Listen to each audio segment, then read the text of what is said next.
Today is the last day for my Kratky tomato plant. We had our little friend Lizard Lucy jump into the pool here, and when we went to go chase her, we saw that the roots are gross. So I'm going to go ahead and say goodbye to the plant. We'll take the cherries off that are the cherry tomatoes that are still waiting, and it's not looking too healthy now, but we can't complain.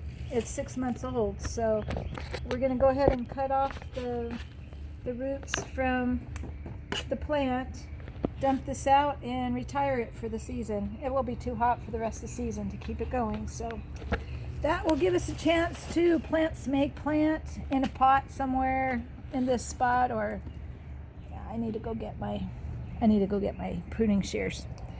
Okay, so before we do that, let's take you over here and update you on our seedlings that we planted a couple of weeks ago. Was it a